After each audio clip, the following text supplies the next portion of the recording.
This video is for you if you have been trying to record screen on your laptop. Maybe you want to explain something details on your laptop and you find it difficult recording. Maybe you end up using your phone to do it. It does not look professional.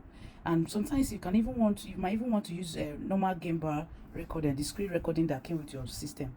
I used it when I started, but I discovered that it doesn't show drop down menu, it doesn't show details on your screen, it just give you the way it is. So I made my research and I got this app that has been very wonderful.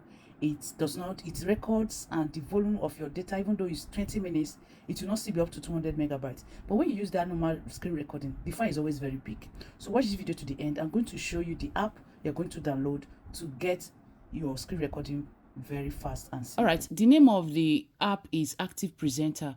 You go to your Google, download it and install. So after installing it, it will look like this. So you go find where it is in your system, Active. Okay, here is it. You click on it and it opens. So I'm going to teach you a few things here before we record a smart stuff. So looking at this, let me zoom it a bit. So what you're going to see here is you're going to see blank project, recording active section. And so my focus here is just record screen as video. This is what I use. So you click on this record screen as video. It opens here. You select whether it's a full screen or customized. So I always use full screen. So here, if you want to add your you want to add your video to the recording, you can click on this and turn it on. But I hardly use it, so you can remove it. Then here is your voice. Which this must be on. You make sure you increase the volume high. So once you set this place once you have set up this place, all you need to do now is just to click on record. Then it gives you timer. Once it opens, it records the particular screen you are on.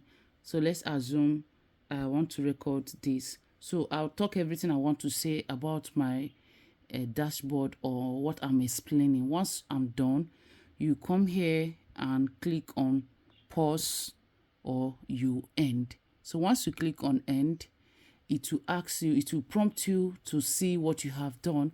So this is just what I have recorded. So what I'm going to do now is to export it as a video. As it is now, it cannot you can't open it on your phone if it's not exported as video. So you click on export or you click on save as. Either you use export here or you come to file and click as save as, then you save as video. You save as, then select the option as video. So but this is a long process. Just export directly. Just click on this export, then you click on video. Please pay attention here, because if you mess up here, the video will not be clean. So you click on video, and then here by default this thing used to be ticked, and once you click on this include zoom in, zoom and pan, your full screen will not be recorded. But if you want to see it exactly how it is when you recorded it, uncheck this include zoom and pan. So uncheck it, every other thing is okay, you click on okay, and it will export to video. All you need to do, once it's exported to the video, you see it on your page. Let's see how it works. Let's just show you everything. So it's done. You say okay, open the folder where it is. As it is here, you can rename, give it the title of the video it is. Then you can send it to your phone using your cord or through Bluetooth, any means to which where you want to edit the video. Okay, I guess you have gotten value on this. Thank you, and share your thoughts, or if you have other app that you're using to record your screen, share your thoughts with me in the comment section. Bye. Make sure you follow me for more tutorials.